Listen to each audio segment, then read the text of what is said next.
तो इस एपिसोड की शुरुआत वहीं से होती है जहाँ से हमने पिछला एपिसोड देखा था। हमारा डीमन किंग बाय किंग बोल रहा होता है कि मैं यहाँ आने से पहले मैंने करेक्टर स्टिक कार्ड था उसको मैंने बाय कर लिया था, जिससे मुझे इसकी आइडेंटिटी के बारे में सब कुछ पता लग गया था। और मैं डीमन तो नहीं हूँ, लेकिन यहाँ पर किस्मत का क्या कहने है भाई, किस्मत यहाँ पर कुछ भी करवा सकती है। अब जैसे कि इसके बैकग्राउंड को ही ले लो, अपना बाय किंग यहाँ पर रेन से कह रहा होता है, देखिए मैडम मेरी बात को सुनिए, अगर आप ऐसा नहीं चाहती कि आपका जो हस्बैंड है वो टेम्पल मास्टर की पोजीशन से निकल जाए, या को मैं कहूँ उसका जो टाइटल है उससे ले लिया जाए, तो वो भी बोलती है बीच में, देखो अपनी औकात में ले लो, तुम यहाँ पर लाइन क्रॉस कर रहे हो बाय किंगलिंग। अच्छा, आपको ये सुनने के बाद गुस्सा हो गया, जबकि मैंने यहाँ पर बात पूरी करी भी नहीं है। जब मैं वो स्टोरी को स्टार्ट करूंगा तो आपका गुस्सा तो यहाँ पर 7वें आसमान में पहुंच जाएगा, क्योंकि वो स्टोरी ऐसी वैसी स्टोरी नहीं है। चलो स्टार्ट करते हो स्टोरी को। स्टोरी का जो मेन कैरेक्टर है उसका नाम यहाँ पर यून जिनर है। 20 साल पहले यहाँ पर यून फैमिली का जो हेड था उसने बड़ी हरकत कर दी थी, जो कि उसकी बहुत ही बड़ी मिस्टेक थी। उसने यहाँ पर एम्परर यून टाई को बहुत ही ज्यादा बेदर्दी से मार दिया था, जो कि यहाँ पर ग्रेट जू डायनेस्टी से था। उस गलती की वजह से उसकी जो यून फैमिली है 300 मेंबर को वहाँ पर जो है सजा दी, वो भी ऐसी वैसी नहीं, मौत की सजा। उनमें से एक बच्ची थी जिसका नाम यून जिनर था, सिर्फ उसी को छोड़ दिया गया। जब उस लड़की का घर तबाह हो गया तो वहीं पे एक लोंडा आया जिसका नाम यहाँ पर था GTI मी, जो कि यहाँ पर हुआंग सेट का मेंबर था, वो भी होली सन था। उसको यहाँ पर क्या चाहिए था, तुम्हारी डिवाइन फिनिक्स ट्रू बॉडी। उस बंदे ने अपने सेट का यहाँ पर जो होली डॉटर बना दिया उस लड़की को, लेकिन उसके जो यहाँ पर इरादे थे बड़े गंदे थे। वो यहाँ पर जो फर्नेस की तरह यूज करना चाहता था उसको। जब उस लड़की को पता लगा तो उसने यहाँ पर मौका ढूंढा यहाँ से भागने का, और वो उस मौके पे यहाँ पर जो सक्सेसफुल हो गई, उसने अपॉर्चुनिटी देखने के बाद वहां से भाग गई। और जब वो वहां से भाग रही थी उसकी यहाँ पर मुलाकात हुई थी डेमोनिक पार्ट के रेन कियान फैन से। और रेन कियान फैन है वो तुमसे बड़ा प्यार करता है, लेकिन हाँ तुम तो उसको बड़ा अजीब सा समझती हो, एकदम डिस्कस्टिंग समझती हो। तुम उसको भाव भी नहीं देती, लेकिन ऊपर ऊपर दिखाती हो कि यहाँ पर तुमसे प्यार करती हो, और सारों को ऐसा लगता है कि ये दोनों जो है आपस में प्यार करते हैं। लेकिन असल बात तो ये रेन कियान फैन है वो एक यून चे। सिंपल सी बात है, तुमने जब देखा तो इसके ऊपर लुल्ली नहीं है तो तुमने इससे शादी कर ली। शादी करने के बाद तुम उस लंडे से जो कि तुम्हारा जो फर्नेस बना के यूज करना चाहता है, तुम उससे जान छुड़ाना चाहती थी, और तुमने ऐसा छुड़वा भी लिया। अभी तक तुम यहाँ पर वर्जिन हो। अपना लीन होता उसके बड़े पास आता, वो भी कहता है, और मैं ये कहना चाहता हूँ अगर आपका यहाँ पर सीक्रेट सबके सामने आ जाता है तो आपका यहाँ पर अंजाम क्या होगा आपको पता भी है। आपका जो हस्बैंड है वो तो पहले डिस्पेल हो गई होगा अपनी पोजीशन से, और दूसरा वो लोंडा जिसका नाम टाइम आई है वो आएगा तुम्हें ले जाएगा और तुम्हारे साथ वो सब करेगा। अब रेन होती है उसको तो गुस्सा आता, वो भी कहती है टेम्पल मास्टर आप अपनी हद से ज्यादा पार चले गए, लेकिन आपको ये सब कैसे पता। अरे मैडम दुनिया में ऐसा कोई सीक्रेट है या तो फिर कोई ऐसी चीज है जो कि मैं ना जान पाऊँ, मैं ना कर पाऊँ। भाई मैं डीमन लॉर्ड बाय किंगलिंग हूँ, मुझे सब पता है। अब आपको तो पता होगा आपको यहाँ पर आगे करना क्या है। अब उसको तो गुस्सा आता है, वो भी कहती है हरामजादे मैं तुझसे बहुत नफरत करती हूँ, तो टांग उठा के मारने वाली होती है। हमारा मैकर उसकी टांग को रोक लेता है, अपना बाय किंगलिंग उसको पकड़ लेता है और अपने पास चिपका लेता है। वो भी कहता है देखो मेरी जान, तुम्हारा जो हस्बैंड है उसके पास घोड़ा नहीं है, लेकिन मेरे पास है, और तुम मुझे ब्लेम नहीं कर सकती ये सब करने के लिए। अगर मेरा मथा घूम गया ना तो याद रखना बिस्तर पे तुम होगी और मैं तुम्हारे ऊपर रहूंगा, और 8 इंच का घोड़ा तुम्हारे अंदर होगा। और अगर तुम यहाँ पर इल्जाम लगाने के लिए किसी को ढूंढना चाहती हो, वो किसी और नहीं बल्कि अपने हस्बैंड पर लगाओ, क्योंकि वो एक यून चे।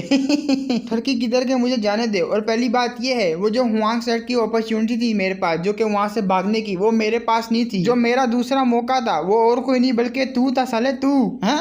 अबे ये कब हुआ, दूसरी अपॉर्चुनिटी मैं था, लेकिन मुझे कुछ याद क्यों नहीं आ रहा। बाय किंग ने कह रहा था मुझे नहीं पता तुम किस बारे में बात करी हो, लेकिन हाँ अगर मैं तुम्हारे साथ कुछ गलत किया है तो ये तुम्हारी प्रॉब्लम है ना कि मेरी। और भी कुछ बोलने वाला होता है लेकिन वो उसको बोल नहीं देती, डायरेक्ट वहां पर एक किस कर लेती है। हमारा मैं कहता तो चौंक जाता, वो भी कहता क्या, अरे ये इसने क्या कर दिया। और थोड़ी देर तक वो ऐसी ही किस करते रहते हैं, फिर बाद में वो जैसी हटती है तो वो कहती है तुम्हारी जो यहाँ पर लाइफ है काफी ज्यादा इनविंसिबल लाइफ है, तुम काफी ज्यादा पावरफुल हो, लेकिन हाँ तुम्हारी पूरी लाइफ में किसी ने यहाँ पर तुम्हें फोर्सफुली किसी लड़की ने किस किया है तो अपने डिसाबल को याद करता है, लेकिन उसने कभी किस की नहीं है तो वो भी ना कर देता। वो भी कहता है नहीं कभी भी किसी ने मुझे फोर्सफुली किस नहीं किया। वो भी कहती है फिर तो यहाँ पर पूरी जिंदगी तुम्हें ये जो किस है जबरदस्ती वाली याद रहेगी मेरी, और यही तुम्हारी पनिशमेंट है। तो वो तो खुद शर्मा रही होती है, मन में सोच रही थी भाई मैं ये क्या कर रही हूँ, आखिर मैंने किया क्या और बोला क्या इसको। सिस्टम का नोटिफिकेशन आता है, उसमें भी वहां पर लिखा हुआ होता है कि आपने जो ग्रेट लव्स को स्पेंड किया है तो आपको यहाँ पर मिलने वाले हैं 12,000 पॉइंट। आपके टोटल हो चुके हैं यहाँ पर जो है 29,000 पॉइंट। तो काफी जरा खुश होता है, वो भी कहता है हाँ भर भर के आने दे, क्योंकि मैं पॉइंट को जमा ही करना चाहता हूँ एकदम। यहाँ पर जब लाखों के हिसाब से पॉइंट हो जाएंगे तो ये मेरे जो ओपोनेंट होंगे जैसे कि मूव जिंग लैंड, वो ओपोनेंट मेरा काफी जरा पावरफुल है, उसके लिए ये पॉइंट काफी जरा काम आने वाले हैं। माउंटेन की तरफ आते हैं, वहां पर ये होती है प्रैक्टिस कर रही होती है, ये भी कह रही होती है प्रैक्टिस करते हुए कि मैं कैसे भी करके अपनी स्ट्रेंथ को बढ़ाऊंगी, क्योंकि मुझे यहाँ पर धोखा नहीं देना अपनी सिस्टर को। मैं यहाँ पर बिल्कुल भी इसको धोखा देना नहीं चाहती, और मुझे यहाँ पर हेल्प की कोई भी ऐसी नीड नहीं है, क्योंकि वो डीमन है, मेरी हेल्प करेगा, ऐसा हो ही नहीं सकता। मैं अपनी पावर से ये ऑब्टेन करूंगी सेक्ट मास्टर की पोजीशन को। तो आगे की तरफ वो अटैक करती है। अटैक का जो प्रेशर होता है काफी ज्यादा यहाँ पर तेज होता है, जो सामने वाली जो चट्टान होती है वो भी टूट जाती है। वो भी कहती है मैं कभी भी उस डीमन से शादी नहीं करूंगी, कभी भी नहीं। तो तालियां बजा रहा होता है, वो होता है अपना बाय किंगलिंग, वो भी आता हुआ कह रहा होता है वाह, जैसे कि मैंने एक्सपेक्ट किया था तुम्हारी ये फैमिली की टेक्निक से। शॉर्ट टेक्निक तो मानना पड़ेगा, ऊपर से यहाँ पर जो ice crystal Z Holi body है तुम्हारे पास, वो भी बड़ी कमाल की है। लेकिन फिर भी ये जो अटैक आपने किया ये मेरे ऊपर एक जरा सा भी स्क्रैच किया, यहाँ पर मेरे जो छू भी नहीं पाएगा, शर्म की बात है आपके लिए। उसे देखने के बाद वो भी बोलती है 1 मिनट, डिमोनिक पावर, ये कोई ऐसा वैसा बंदा नहीं हो सकता, ये काफी जरा एक्स्ट्रा ऑर्डिनरी बंदे के पास ही इस तरह की यहाँ पर डिमोनिक पावर की पावर होनी चाहिए। बाइकिंग भी कहता है हॉल मास्टर ये आपसे मिलकर मुझे काफी ज्यादा खुशी हुई। तो ये भी कहती है देखिए आप यहाँ पर क्या करने के लिए आए मेरे ब्लैक मून हॉल में। हॉल मास्टर ये क्या आपको यहाँ पर सेक्ट मास्टर की पोजीशन नहीं चाहिए? तो वो भी कहती है टेंपल मास्टर भाई आपके यहाँ पर कहने का क्या मतलब है? तो वो मन में सोची थी यहाँ तक कि वो एरोगेंट मिंगू, वो डाओस्ट मिंगू, उसकी भी इतनी औकात नहीं है कि वो ऑब्टेन कर पाए बड़े आसानी से सेक्ट मास्टर की पोजीशन को। लेकिन यहाँ पर टेंपल मास्टर भाई इन्होंने बड़े आराम से कह दिया कि तुम्हें पोजीशन चाहिए या नहीं। तो मेरे को ऐसा लगता है अगर मैंने हल्का सा भी मुंह खोला ये मुझे सपोर्ट करने के लिए रेडी हो जाएंगे, और यहाँ पर जितने भी एनिमीज होंगे मेरे उनसे यहाँ पर फाइट करने के लिए तैयार हो जाएंगे। टेंपल मास्टर भाई आप इस चीज को जो साइड पे रखिए, लेकिन मुझे सबसे पहले जो यहाँ पर सवाल पूछना है वो आपसे पूछना है। मुझे आप बताइए कि मेरे जो ग्रैंडफादर है वो ओल्ड एंसेस्टर, क्या हाल ही में आप उनसे मिले हो? हाँ आपने सही पकड़ा,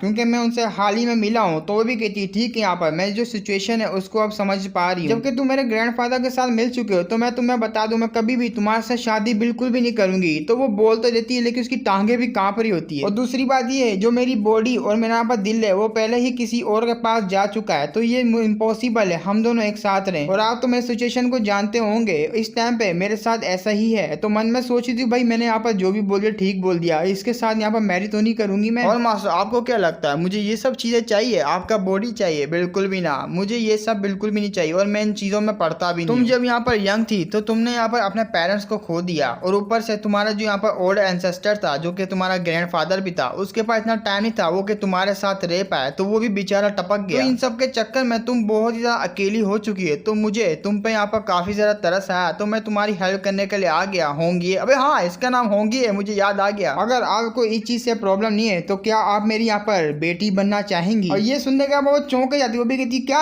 हस्बैंड से सीधा यहाँ पर बेटी तक? अरे भाव रे कितना ठरकी है बंदा। तो मन में सोचने लग जाती है, अपना मैंगड़ उसको खिला रहा हो तो भी कहती अरे मेरी प्यारी बेटी कहाँ जा रही थी तुम? वो भी कहती पापा मैं कहीं नहीं जा रही। और मास्टर भाई देखिए मेरे साथ मजाक नहीं कीजिए, वो रिंग होता है वो निकाल लेता, वो भी कहता देखिए मैं आपसे मजाक नहीं कर रहा। तो उस रिंग को देखने का वो भी कहती है 1 मिनट, सोल रिंग? ये तो चार्मिंग सेट की सोल रिंग है, तो मेरे ग्रैंडफादर ने तुम्हें दे दी। जबकि मेरे ग्रैंडफादर के दी हुई रिंग तुम्हारे पास है, तो मैं उनकी रिक्वेस्ट के अगेंस्ट तो बिल्कुल भी नहीं जाऊंगी। होंगी होती हाथ आगे बढ़ाती है, हमारा मैंगड़ उसका हाथ पकड़ लेता है, वो भी कहता ठीक है हम लोग यहाँ पर एक ही अलायंस में है, तो ठीक है मैं जैसे यहाँ पर सेक्ट मास्टर की पोजीशन को ऑब्टेन कर लूंगी तो तुम्हारे से यहाँ पर काफी अच्छा जो है बिहेवियर रखूंगी अपना। क्या आप ऐसा बोलना चाहिए? ना बिल्कुल भी ना, मुझे आपकी गारंटी चाहिए, गारंटी कि आप यहाँ पर क्या करेंगी मेरे लिए। तो यहीं पे हमारा एपिसोड चैप्टर भी खत्म होता है। आई होप आपको अच्छी लगी होगी। चलो नेक्स्ट चैप्टर में मिलेंगे, तब तक के लिए बाय बाय।